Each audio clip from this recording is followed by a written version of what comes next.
I was wrapping up this T56 for Corvette, and I wanted to show you guys a little trick with seals.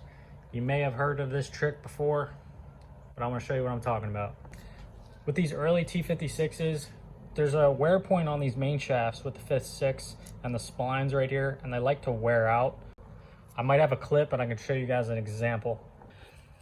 You can kind of see it. This main shaft is great. It just has a tiny bit of wear. It's just starting to wear in, and you can see where that's happening. There you go, you can see the step. But it's barely showing up. This main shaft's fine.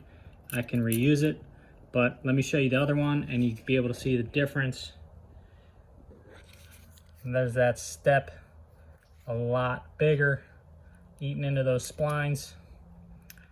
And this main shaft, man, that's probably on the line of replacing it.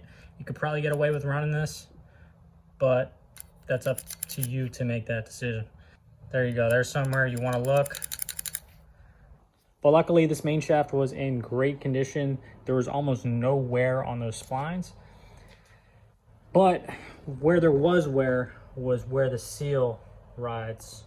You can see that big groove right there just wearing in. It's actually pretty crazy that a piece of rubber can wear into your hardened shaft. And I think why this happens is maybe this was not hardened up to their specifications, or maybe this just happens over time. I mean, you gotta think this thing's spinning billions of times around that seal. There's actually 2 seals on the Corvette. There's an inner and an outer, and you can see this surface is completely fine. There's just a tiny little shadow there of where the seal was sitting. This is something you want to look for because you may rebuild your transmission, put all new seals, and you might develop a leak shortly after running it, and it's probably because of this groove in your main shaft. Now, this happens on the 5.0 Mustangs with the crankshaft, and I'm sure other cars as well. I've seen it where this is so bad you have to put a sleeve, and I don't even think those sleeves are foolproof. I've done the sleeves before, but what I'm going to show you is a way to get a new surface on your seal. Now, depending on your model or whatever you're working on, this may differ, but you can see the seal, not this one, the outer seal.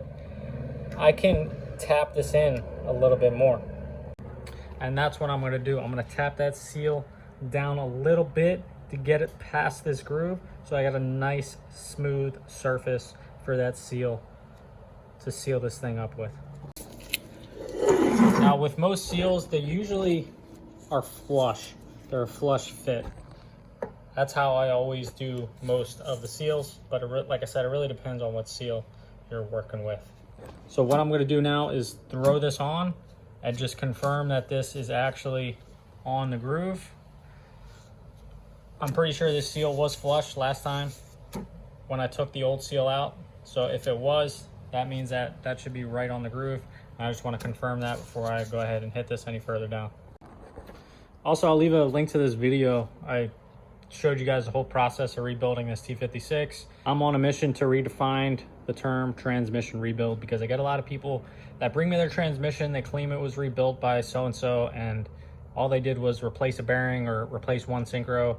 The thing's a mess, it's dirty, parts are installed backwards. If you see a couple other of my videos, I show you guys the kind of stuff that comes in my door.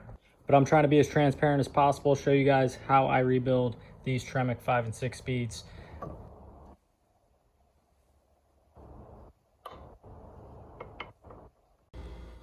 All right, so there it is. It's really hard to get your calipers in there and measure, but what I'm gonna do is just color that in with a Sharpie, take this thing back off, see where we're at. I'm probably overthinking this, but just wanna be sure you don't drive it in too far.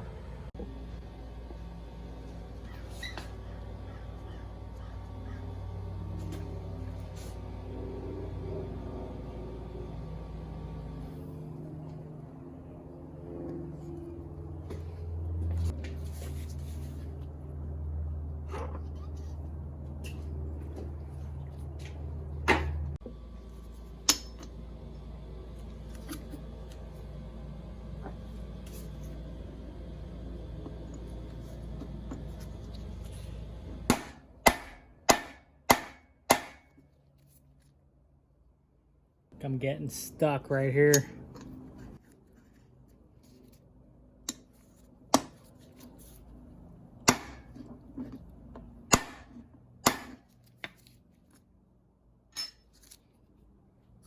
All right, let's see how that looks. My gut's telling me we got to go a little bit more, but let's see what we got. I want to be able to see this groove with the tail housing installed.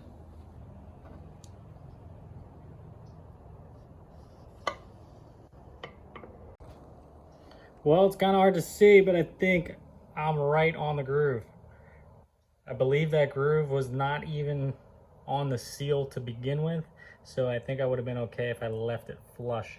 But now, since I'm in this, I'm gonna have to hit this down just a tad more. And if I mess up, just get a new seal, no big deal. All right, tapped it down a little bit more, probably another 30 thousandths if I had to guess. That's it, check it out.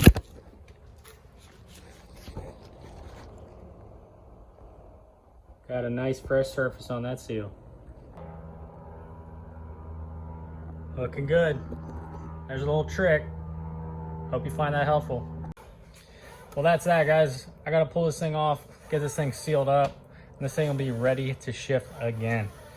I also got a couple T5s I'm doing. I got one Pro Street build I gotta ship out all the way to Washington, I believe. If you guys wanna order a Pro Street T5, I'll leave the link below. Ship it right to your door.